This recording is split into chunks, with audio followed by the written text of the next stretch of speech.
Hello there, I'm Martin Phillips, and welcome to the Phuket Property Masterclass series.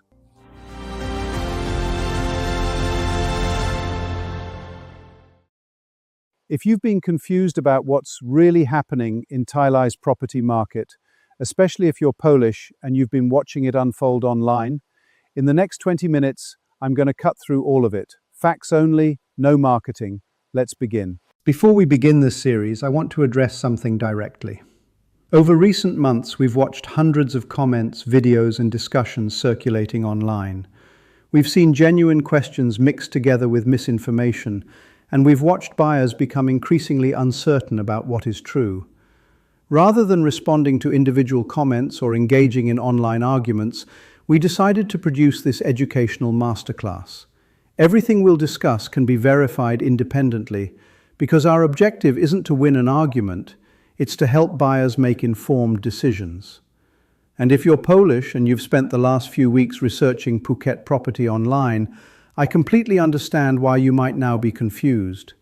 One day you hear Thailand, and especially Phuket, is the world's fastest growing investment destination. The next day you see headlines saying foreigners are losing property. Then someone tells you all leasehold is fake. Another says all developers and agents are dishonest. There is a lot of noise. Videos, comment threads, warnings, arguments, screenshots. Social media rewards outrage, algorithms reward fear, and nuances rarely go viral. Some of it raises fair questions, some of it is confused, and some of it takes several completely separate issues, unrelated events and individual circumstances, blends them into one story, and arrives at a conclusion that simply isn't accurate. So, before we go any further in this masterclass, I want to stop and clear the ground, not with marketing, with facts.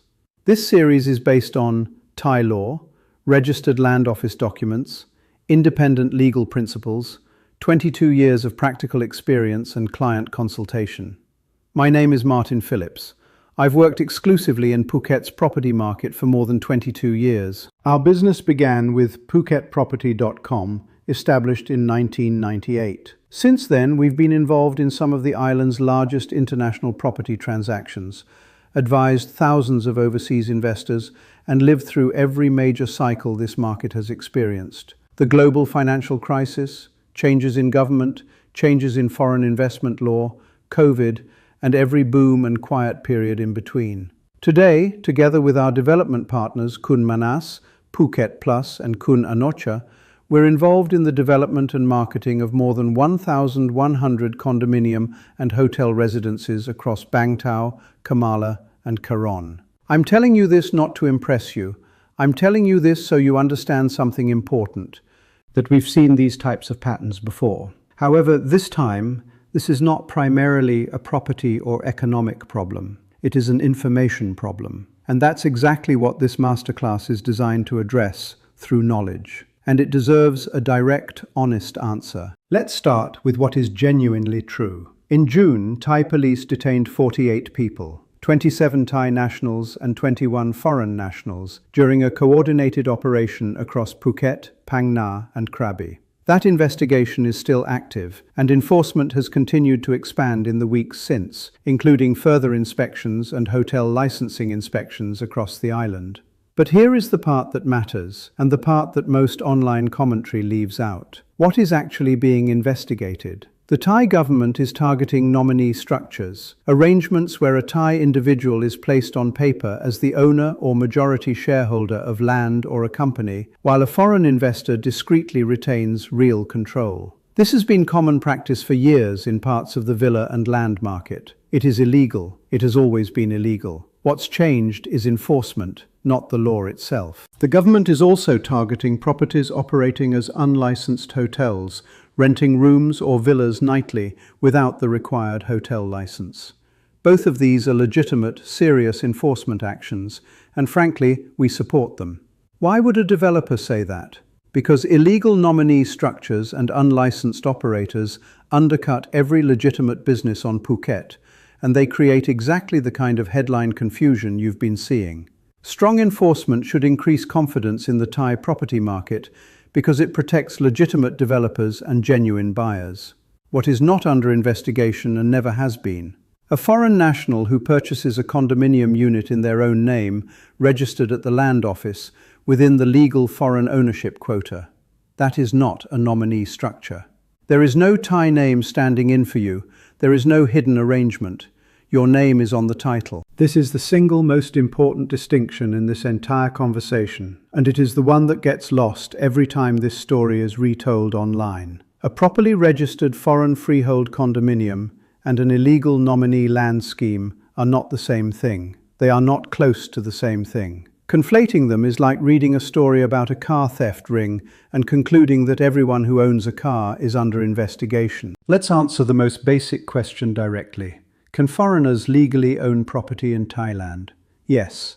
Unambiguously, yes. Foreigners can own a condominium unit outright, as foreign freehold, in their own name, registered at the Land Office, provided total foreign ownership does not exceed 49% of the building's total saleable floor area. This is not an estimate or an approximation. The calculation is based on the aggregate saleable floor area of all units and is strictly monitored by the Land Office down to 2 decimal places of a square metre. Once the foreign quota has been fully allocated, no additional units can be registered as foreign freehold unless quota becomes available again. That rule has existed for decades. It isn't new and it isn't under threat. What about leasehold? This is where there is a lot of confusion. Leasehold is not freehold. Anyone who tells you the two are identical is not explaining it properly. But leasehold is also not simply renting. And anyone who dismisses it that way doesn't understand the structure either. Here is the plain version. A registered leasehold gives you a real, legally recognized right to occupy, use, and in most cases, sell or pass on a property for a fixed, registered term. In Thailand, that registered residential term is commonly 30 years, not 90, not permanent. Some agreements include contractual provisions for renewal, and those can add real long-term value. But a renewal provision is a contractual promise, not a second 30-year term automatically registered at the Land Office. The two should never be marketed as the same thing, and we won't do that in this series. If a project tells you 90-year ownership without explaining exactly what's registered and what's contractual, ask them to show you precisely what appears on the title. That's not an unreasonable question, it's the right one. In episode of our Masterclass series, we will cover leasehold in depth and with a high degree of clarity. What about villas? Foreigners generally cannot own Thai land directly. That hasn't changed. Villa ownership structures vary. Registered leasehold on the land with ownership of the structure or building, or another legally recognized arrangement, depending on the project. There is no single answer that applies to every villa in Phuket, which is exactly why independent legal advice matters more here than anywhere else in this conversation. What about hotel and residence and branded developments? These combine private ownership with professional hotel-style management. That's a legitimate and increasingly popular model worldwide, but it comes with a legal question you should always ask directly. Does this specific building hold a hotel license, and is short-term or long-term rental actually permitted here? Not every residential building is entitled to operate like a hotel, and the recent enforcement activity has specifically targeted properties that rented nightly without that license in place. One more area worth addressing directly is rental guarantees. True, unconditional rental guarantees are relatively uncommon in the property industry. Where guarantees are offered, they should always be read carefully, as they often contain conditions, performance requirements, exclusions, or force majeure provisions that may affect when or if they are payable. For that reason, always distinguish between a guaranteed return and a projected return. They are not the same thing. If a projected return isn't backed by a clear, documented, and financially supported contractual guarantee, treat it as a projection, not a promise. There is nothing wrong with realistic projections, provided they are presented honestly as projections and supported by transparent assumptions. As a developer, we do not offer rental guarantees. Instead, we prefer to provide realistic projections based on market conditions and available evidence, allowing buyers to make informed decisions rather than relying on promises that may ultimately be subject to qualifications or exceptions. I want to say something about the social media conversation itself, because I think it deserves a thoughtful response, not dismissal. Like any subject that attracts significant public attention, you'll find a mixture of facts, opinions, personal experiences, speculation, and commercial interests. The challenge isn't that all of it is wrong.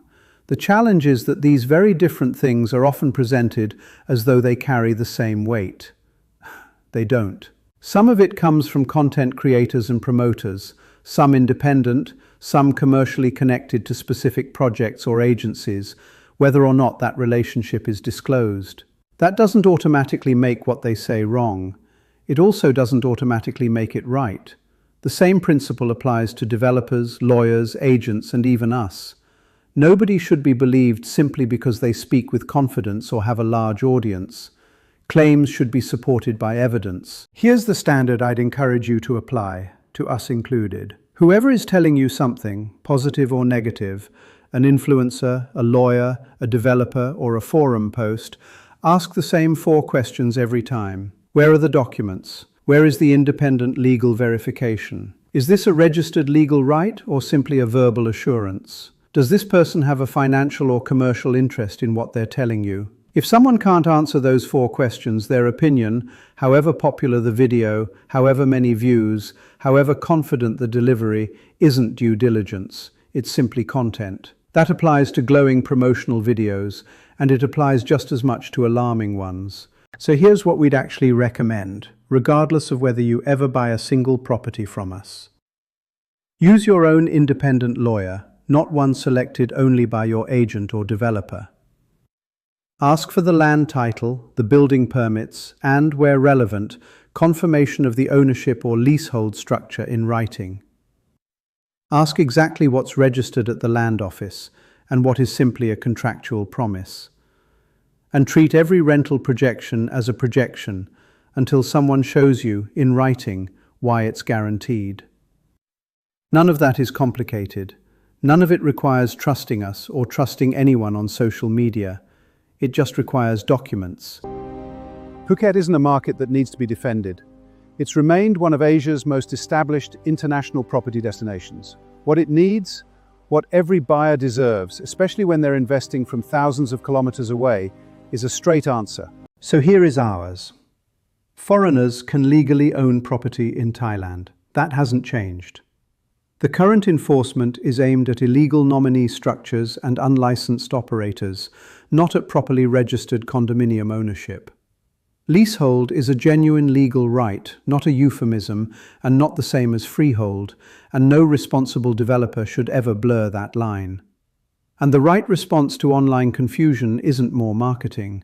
It's documentation, independent advice, and a straight answer to every question you ask. Nothing in this series replaces legal advice. That's the standard we're going to hold ourselves to throughout this entire series.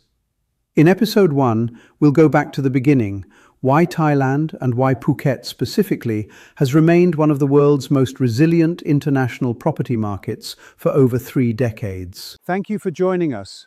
Ask us anything, ask your lawyer everything, and make your decision on facts.